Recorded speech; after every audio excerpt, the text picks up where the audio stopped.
KaraokeBooks. Jane Eyre, an autobiography. Written by Charlotte Brontë. Audiobook. Chapter 20. I had forgotten to draw my curtain, which I usually did, and also to let down my window blind. The consequence was that when the moon, which was full and bright, for the night was fine, came in her course to that space in the sky opposite my casement, and looked in at me through the unveiled panes, her glorious gaze roused me. Awaking in the dead of night, I opened my eyes on her disk, silver white and crystal clear. It was beautiful, but too solemn. I half rose, and stretched my arm to draw the curtain. Good God! What a cry! The night, its silence, its rest, was rent in twain by a savage, a sharp, a shrilly sound that ran from end to end of Thornfield Hall. My pulse stopped. My heart stood still. My stretched arm was paralyzed. The cry died and was not renewed. Indeed, whatever being uttered that fearful shriek could not soon repeat it. Not the widest winged condor on the Andes could, twice in succession, send out such a yell from the cloud shrouding his eyrie. The thing delivering such utterance must rest ere it could repeat the effort. It came out of the third story, for it passed overhead. And overhead, yes, in the room just above my chamber ceiling, I now heard a struggle. A deadly one it seemed from the noise, and a half-smothered voice shouted, "Help! Help! Help!" 3 times rapidly. "Will no one come?" it cried, and then, while the staggering and stamping went on wildly, I distinguished through plank and plaster, "Rochester! Rochester! For God's sake, come!" A chamber door opened. Someone ran, or rushed, along the gallery. Another step stamped on the flooring above and something fell, and there was silence. I had put on some clothes, though horror shook all my limbs. I issued from my apartment. The sleepers were all aroused. Ejaculations, terrified murmurs sounded in every room. Door after door unclosed. One looked out and another looked out. The gallery filled. Gentlemen and ladies alike had quitted their beds, and, oh! What is it? Who is hurt? What has happened? Fetch a light. Is it fire? Are there robbers? Where shall we run? Was demanded confusedly on all hands. But for the moonlight they would have been in complete darkness. They ran to and fro, they crowded together, some sobbed, some stumbled. The confusion was inextricable. "Where the devil is Rochester?" cried Colonel Dent. "I cannot find him in his bed." "Here! Here!" was shouted in return. "Be composed, all of you, I'm coming." And the door at the end of the gallery opened, and Mr. Rochester advanced with a candle. He had just descended from the upper story. One of the ladies ran to him directly. She seized his arm. It was Miss Ingram. "What awful event has taken place?" said she. "Speak. Let us know the worst at once." "But don't pull me down or strangle me," he replied, for the Misses Eshton were clinging about him now, and the 2 dowagers, in vast white wrappers, were bearing down on him like ships in full sail. All's right, he cried. "It's a mere rehearsal of much ado about nothing. Ladies, keep off, or I shall wax dangerous." And dangerous he looked. His black eyes darted sparks. Calming himself by an effort, he added, "A servant has had the nightmare, that is all. She's an excitable, nervous person. She construed her dream into an apparition, or something of that sort, no doubt, and has taken a fit with fright. Now, then, I must see you all back into your rooms, for, till the house is settled, she cannot be looked after. Gentlemen, have the goodness to set the ladies the example. Miss Ingram, I am sure you will not fail in evincing superiority to idle terrors. Amy and Louisa, return to your nests like a pair of doves, as you are. Mesdames, to the dowagers, you will take cold to a dead certainty, if you stay in this chill gallery any longer." And so, by dint of alternate coaxing and commanding, he contrived to get them all once more enclosed in their separate dormitories. I did not wait to be ordered back to mine, but retreated unnoticed, as unnoticed I had left it. Not, however, to go to bed. On the contrary, I began and dressed myself carefully. The sounds I had heard after the scream, and the words that had been uttered, had probably been heard only by me, for they had proceeded from the room above mine. But they assured me that it was not a servant's dream which had thus struck horror through the house, and that the explanation Mr. Rochester had given was merely an invention framed to pacify his guests.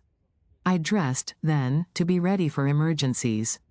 When dressed, I sat a long time by the window looking out over the silent grounds and silvered fields and waiting for I knew not what. It seemed to me that some event must follow the strange cry, struggle, and call. No, stillness returned. Each murmur and movement ceased gradually, and in about an hour Thornfield Hall was again as hushed as a desert. It seemed that sleep and night had resumed their empire. Meantime the moon declined, she was about to set. Not liking to sit in the cold and darkness, I thought I would lie down on my bed, dressed as I was. I left the window, and moved with little noise across the carpet. As I stooped to take off my shoes, a cautious hand tapped low at the door. "Am I wanted?" I asked. "Are you up?" asked the voice I expected to hear, viz., my master's. "Yes, sir." "And dressed?" "Yes." "Come out, then, quietly." I obeyed. Mr. Rochester stood in the gallery holding a light. "I want you," he said. "Come this way, take your time, and make no noise." My slippers were thin. I could walk the matted floor as softly as a cat. He glided up the gallery and up the stairs, and stopped in the dark, low corridor of the fateful third story. I had followed and stood at his side. "Have you a sponge in your room?" he asked in a whisper. "Yes, sir." "Have you any salts, volatile salts?" "Yes." "Go back and fetch both." I returned, sought the sponge on the washstand, the salts in my drawer, and once more retraced my steps. He still waited. He held a key in his hand. Approaching one of the small, black doors, he put it in the lock. He paused, and addressed me again. "You don't turn sick at the sight of blood?" "I think I shall not. I have never been tried yet." I felt a thrill while I answered him, but no coldness, and no faintness. "Just give me your hand," he said. "It will not do to risk a fainting fit." I put my fingers into his. "Warm and steady," was his remark. He turned the key and opened the door. I saw a room I remembered to have seen before, the day Mrs. Fairfax showed me over the house. It was hung with tapestry, but the tapestry was now looped up in one part, and there was a door apparent, which had then been concealed. This door was open. A light shone out of the room within. I heard thence a snarling, snatching sound, almost like a dog quarreling. Mr. Rochester, putting down his candle, said to me, "Wait a minute," and he went forward to the inner apartment. A shout of laughter greeted his entrance, noisy at first, and terminating in Grace Poole's own goblin haw. Ha! She then was there. He made some sort of arrangement without speaking, though I heard a low voice address him. He came out and closed the door behind him. "Here, Jane," he said, and I walked round to the other side of a large bed, which with its drawn curtains concealed a considerable portion of the chamber. An easy chair was near the bedhead. A man sat in it, dressed with the exception of his coat. He was still, his head leant back, his eyes were closed. Mr. Rochester held the candle over him. I recognized in his pale and seemingly lifeless face, the stranger, Mason. I saw too that his linen on one side, and one arm, was almost soaked in blood. "Hold the candle," said Mr. Rochester, and I took it. He fetched a basin of water from the washstand. "Hold that," said he. I obeyed. He took the sponge, dipped it in, and moistened the corpse-like face. He asked for my smelling bottle, and applied it to the nostrils. Mr. Mason shortly unclosed his eyes. He groaned. Mr. Rochester opened the shirt of the wounded man, whose arm and shoulder were bandaged. he sponged away blood, trickling fast down. "Is there immediate danger?" murmured Mr. Mason. "Pooh. No, a mere scratch. Don't be so overcome, man. Bear up. I'll fetch a surgeon for you now, myself. You'll be able to be removed by morning, I hope. Jane," he continued. "Sir? I shall have to leave you in this room with this gentleman, for an hour, or perhaps 2 hours. You will sponge the blood as I do when it returns. If he feels faint, you will put the glass of water on that stand to his lips, and your salts to his nose. You will not speak to him on any pretext, and, Richard, it will be at the peril of your life if you speak to her. Open your lips, agitate yourself, and I'll not answer for the consequences." Again the poor man groaned. He looked as if he dared not move. Fear, either of death or of something else, appeared almost to paralyze him. Mr. Rochester put the now bloody sponge into my hand, and I proceeded to use it as he had done. He watched me a second, then saying, "Remember, no conversation," he left the room. I experienced a strange feeling as the key grated in the lock, and the sound of his retreating step ceased to be heard. Here then I was in the 3rd story, fastened into one of its mystic cells. Night around me, a pale and bloody spectacle under my eyes and hands. A murderess hardly separated from me by a single door. Yes, that was appalling. The rest I could bear, but I shuddered at the thought of Grace Poole bursting out upon me. I must keep to my post, however. I must watch this ghastly countenance, these blue, still lips forbidden to unclose, these eyes now shut, now opening, now wandering through the room, now fixing on me, and ever glazed with the dullness of horror. I must dip my hand again and again in the basin of blood and water, and wipe away the trickling gore. I must see the light of the unsnuffed candle wane on my employment, the shadows darken on the wrought, antique tapestry round me, and grow black under the hangings of the vast old bed, and quiver strangely over the doors of a great cabinet opposite, whose front, divided into 12 panels, bore, in grim design, the heads of the 12 apostles, each enclosed in its separate panel as in a frame, while above them at the top rose an ebon crucifix and a dying Christ. According as the shifting obscurity and flickering gleam hovered here or glanced there, it was now the bearded physician, Luke, that bent his brow, now Street. John's long hair that waved, and anon the devilish face of Judas, that grew out of the panel, and seemed gathering life and threatening a revelation of the arch-traitor, of Satan himself, in his subordinate's form. Amidst all this, I had to listen as well as watch, to listen for the movements of the wild beast or the fiend in yonder side den. But since Mr. Rochester's visit it seemed spellbound. All the night I heard but 3 sounds at 3 long intervals, a step creak, a momentary renewal of the snarling, canine noise, and a deep human groan. Then my own thoughts worried me. What crime was this, that lived incarnate in this sequestered mansion, and could neither be expelled nor subdued by the owner? What mystery, that broke out now in fire and now in blood, at the deadest hours of night? What creature was it, that, masked in an ordinary woman's face and shape, uttered the voice, now of a mocking demon, and anon of a carrion-seeking bird of prey? And this man I bent over, this commonplace, quiet stranger, how had he become involved in the web of horror? And why had the fury flown at him? What made him seek this quarter of the house at an untimely season, when he should have been asleep in bed? I had heard Mr. Rochester assign him an apartment below. What brought him here?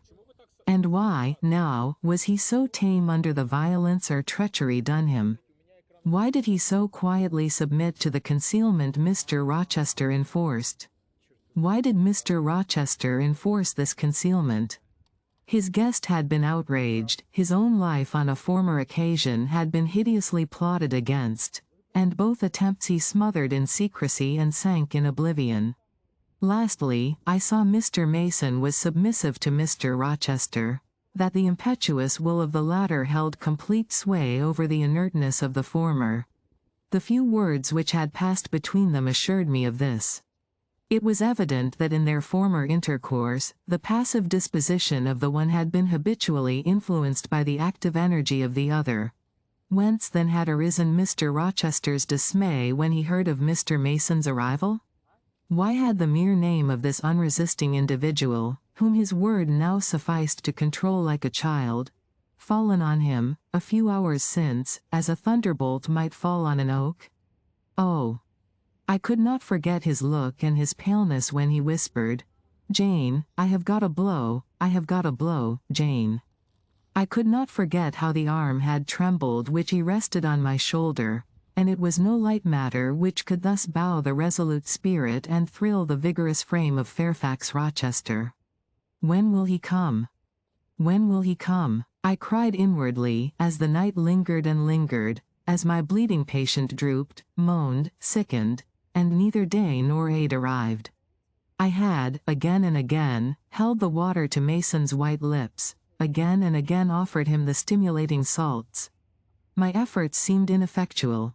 Either bodily or mental suffering, or loss of blood, or all three combined, were fast prostrating his strength.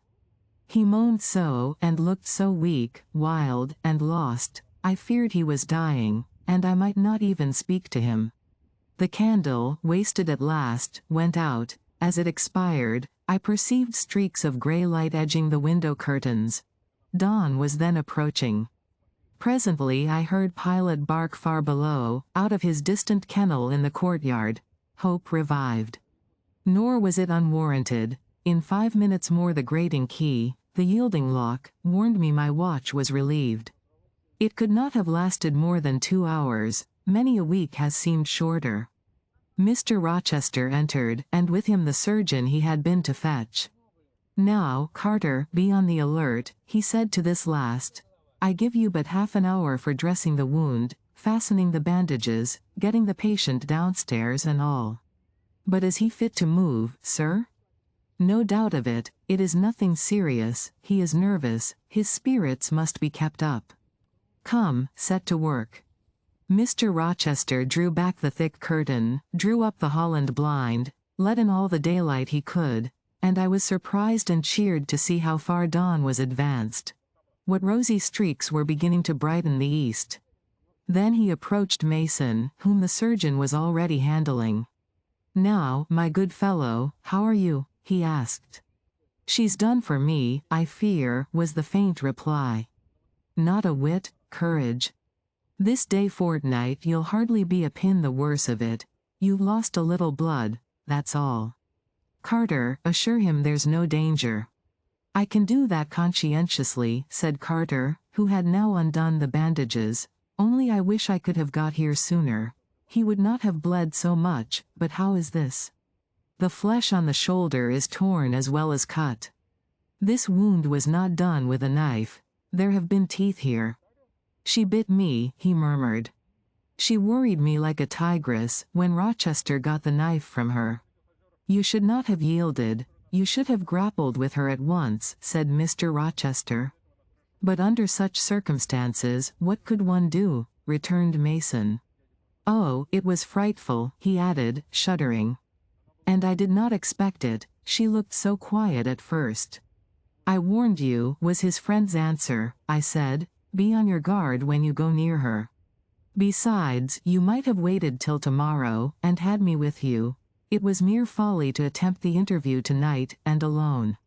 I thought I could have done some good." "You thought? You thought?" "Yes, it makes me impatient to hear you, but, however, you have suffered, and are likely to suffer enough for not taking my advice, so I'll say no more. Carter, hurry, hurry. The sun will soon rise, and I must have him off." "Directly, sir, the shoulder is just bandaged. I must look to this other wound in the arm. She has had her teeth here too, I think. She sucked the blood. She said she'd drain my heart," said Mason. I saw Mr. Rochester shudder. A singularly marked expression of disgust, horror, hatred, warped his countenance almost to distortion, but he only said, "Come, be silent, Richard, and never mind her gibberish. Don't repeat it." "I wish I could forget it," was the answer.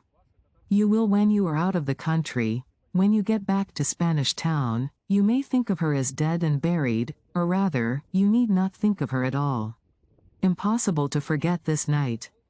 It is not impossible. Have some energy, man. You thought you were as dead as a herring 2 hours since, and you are all alive and talking now. There, Carter has done with you or nearly so. I'll make you decent in a trice. Jane, he turned to me for the first time since his re-entrance, take this key, go down into my bedroom, and walk straight forward into my dressing room. Open the top drawer of the wardrobe and take out a clean shirt and neck handkerchief. Bring them here, and be nimble. I went, sought the repository he had mentioned, found the articles named, and returned with them. Now, said he, go to the other side of the bed while I order his toilet, but don't leave the room. You may be wanted again. I retired as directed. Was anybody stirring below when you went down, Jane? Inquired Mr. Rochester presently. No, sir, all was very still. We shall get you off cannily, Dick, and it will be better, both for your sake, and for that of the poor creature in yonder. I have striven long to avoid exposure, and I should not like it to come at last. Here, Carter, help him on with his waistcoat. Where did you leave your furred cloak? You can't travel a mile without that, I know, in this damned cold climate.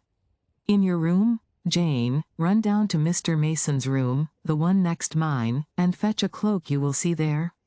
Again I ran, and again returned, bearing an immense mantle lined and edged with fur. Now, I've another errand for you, said my untiring master, you must away to my room again. What a mercy you are shod with velvet, Jane. A clod-hopping messenger would never do at this juncture. You must open the middle drawer of my toilet table and take out a little phial and a little glass you will find there, quick. I flew thither and back, bringing the desired vessels. That's well. Now, doctor, I shall take the liberty of administering a dose myself, on my own responsibility. I got this cordial at Rome, of an Italian charlatan, a fellow you would have kicked, Carter. It is not a thing to be used indiscriminately, but it is good upon occasion, as now, for instance. Jane, a little water. He held out the tiny glass, and I half filled it from the water bottle on the washstand. That will do, now wet the lip of the phial. I did so. He measured 12 drops of a crimson liquid, and presented it to Mason. Drink, Richard. It will give you the heart you lack, for an hour or so. But will it hurt me? Is it inflammatory? Drink. Drink. Drink. Mr. Mason obeyed, because it was evidently useless to resist. He was dressed now, he still looked pale, but he was no longer gory and sullied. Mr. Rochester let him sit 3 minutes after he had swallowed the liquid, he then took his arm. Now I am sure you can get on your feet, he said, try. The patient rose. Carter, take him under the other shoulder. Be of good cheer, Richard, step out, that's it. I do feel better, remarked Mr. Mason. I am sure you do. Now, Jane, trip on before us away to the back stairs. Unbolt the side passage door, and tell the driver of the post-chaise you will see in the yard, or just outside, for I told him not to drive his rattling wheels over the pavement, to be ready. We are coming. And, Jane, if any one is about, come to the foot of the stairs and hem. It was by this time 5:30, and the sun was on the point of rising, but I found the kitchen still dark and silent. The side passage door was fastened. I opened it with as little noise as possible. All the yard was quiet, but the gates stood wide open, and there was a post-chaise, with horses ready harnessed, and driver seated on the box, stationed outside. I approached him, and said the gentlemen were coming. He nodded. Then I looked carefully round and listened. The stillness of early morning slumbered everywhere. The curtains were yet drawn over the servants' chamber windows. Little birds were just twittering in the blossom-blanched orchard trees, whose boughs drooped like white garlands over the wall enclosing one side of the yard. The carriage horses stamped from time to time in their closed stables. All else was still. The gentleman now appeared. Mason, supported by Mr. Rochester and the surgeon, seemed to walk with tolerable ease. They assisted him into the chaise. Carter followed. "Take care of him," said Mr. Rochester to the latter, "and keep him at your house till he is quite well. I shall ride over in a day or two to see how he gets on. Richard, how is it with you?" "The fresh air revives me, Fairfax." "Leave the window open on his side, Carter. There is no wind. Goodbye, Dick." Fairfax. "Well, what is it?" "Let her be taken care of. Let her be treated as tenderly as may be. Let her—" He stopped and burst into tears. "I do my best, and have done it, and will do it," was the answer. He shut up the chaise door, and the vehicle drove away. "Yet would to God there was an end of all this," added Mr. Rochester, as he closed and barred the heavy yard gates. This done, he moved with slow step and abstracted air towards a door in the wall bordering the orchard. I, supposing he had done with me, prepared to return to the house. Again, however, I heard him call, "Jane." He had opened the portal and stood at it, waiting for me. "Come where there is some freshness, for a few moments," he said. "That house is a mere dungeon. Don't you feel it so?" "It seems to me a splendid mansion, sir." "The glamour of inexperience is over your eyes," he answered, "and you see it through a charmed medium. You cannot discern that the gilding is slime and the silk draperies cobwebs, that the marble is sordid slate, and the polished woods mere refuse chips and scaly bark. Now here," he pointed to the leafy enclosure we had entered, "all is real, sweet, and pure." He strayed down a walk edged with box, with apple trees, pear trees, and cherry trees on one side, and a border on the other full of all sorts of old-fashioned flowers, stocks, sweet williams, primroses, pansies, mingled with southernwood, sweetbriar, and various fragrant herbs. They were fresh now as a succession of April showers and gleams, followed by a lovely spring morning, could make them.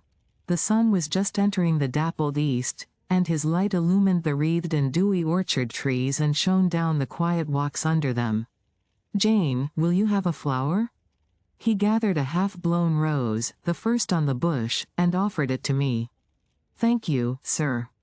"Do you like this sunrise, Jane?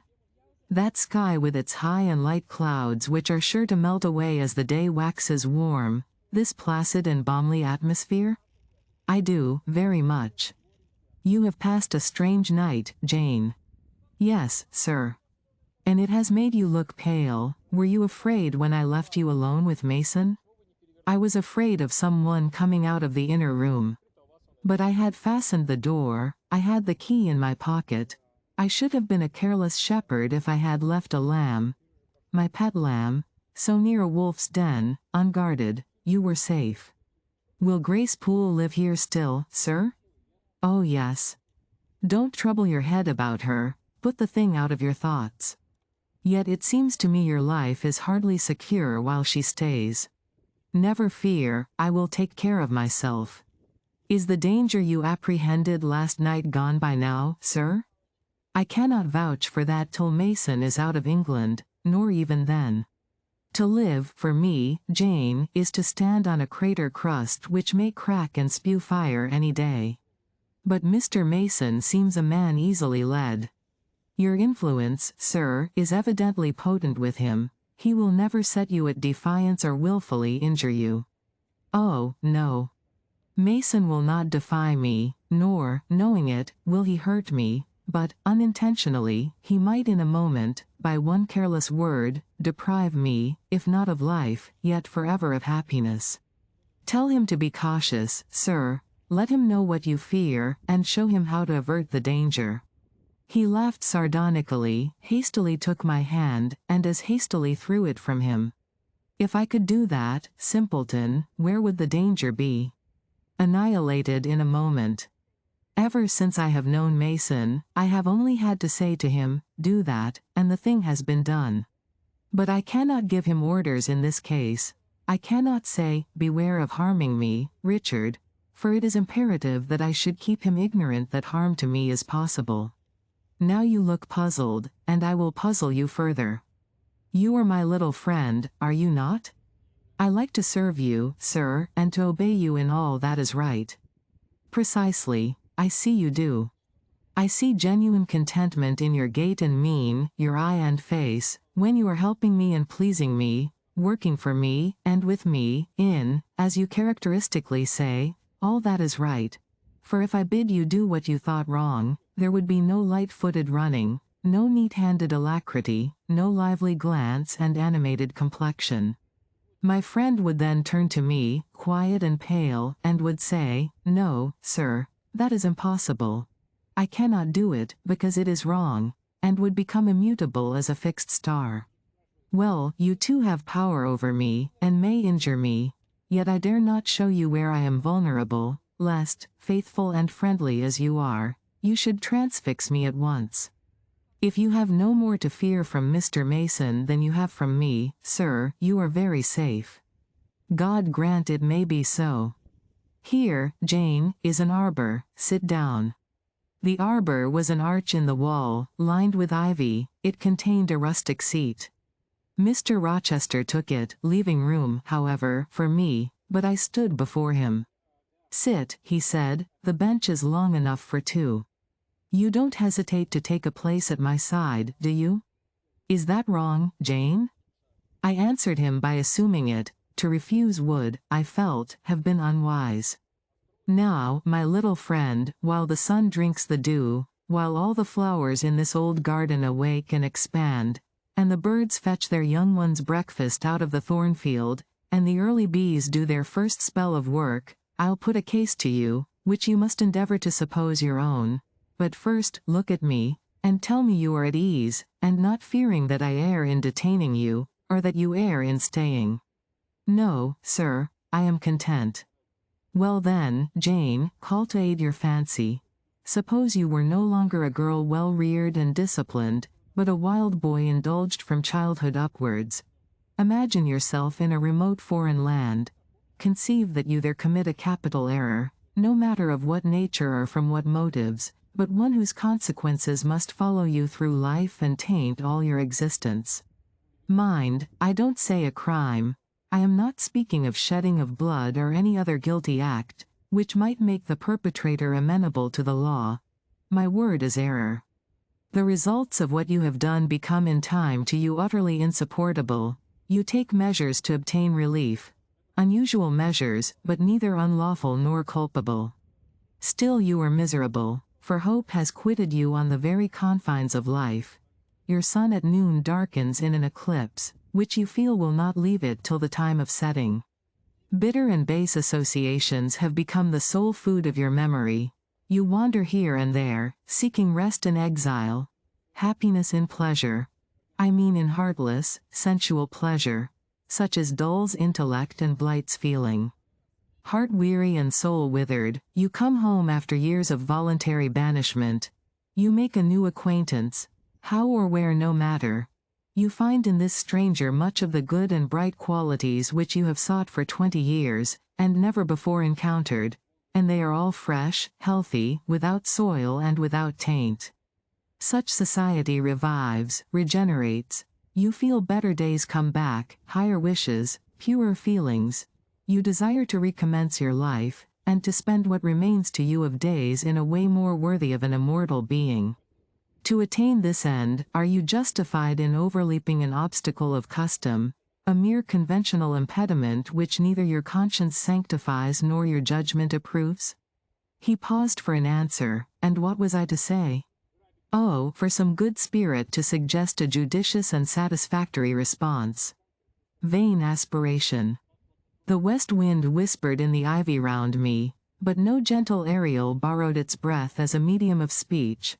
The birds sang in the treetops, but their song, however sweet, was inarticulate. Again Mr. Rochester propounded his query. Is the wandering and sinful, but now rest-seeking and repentant, man justified in daring the world's opinion, in order to attach to him forever this gentle, gracious, genial stranger, thereby securing his own peace of mind and regeneration of life? Sir, I answered, a wanderer's repose or a sinner's reformation should never depend on a fellow creature. Men and women die, philosophers falter in wisdom, and Christians in goodness. If anyone you know has suffered and erred, let him look higher than his equals for strength to amend and solace to heal.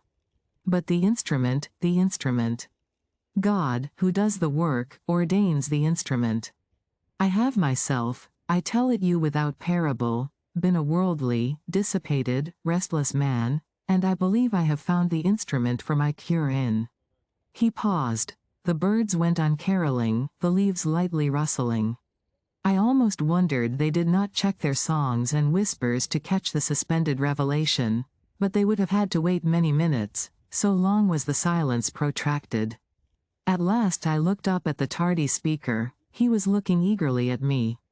"Little friend," said he, in quite a changed tone, while his face changed too, losing all its softness and gravity, and becoming harsh and sarcastic, "you have noticed my tender penchant for Miss Ingram. Don't you think if I married her she would regenerate me with a vengeance?"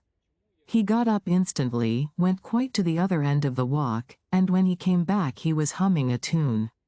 "Jane, Jane," said he, stopping before me, "you are quite pale with your vigils. Don't you curse me for disturbing your rest?" "Curse you? No, sir." Shake hands in confirmation of the word. What cold fingers. They were warmer last night when I touched them at the door of the mysterious chamber. "Jane, when will you watch with me again?" "Whenever I can be useful, sir. For instance, the night before I am married. I am sure I shall not be able to sleep. Will you promise to sit up with me to bear me company? To you I can talk of my lovely one, for now you have seen her and know her." "Yes, sir." "She's a rare one, is she not, Jane?" "Yes, sir." "A strapper, a real strapper, Jane, big, brown, and buxom, with hair just such as the ladies of Carthage must have had. Bless me. There's Dent and Lynn in the stables. Go in by the shrubbery, through that wicket." As I went one way, he went another, and I heard him in the yard, saying cheerfully, "Mason got the start of you all this morning. He was gone before sunrise. I rose at 4 to see him off." If you liked what you heard, please subscribe to the channel.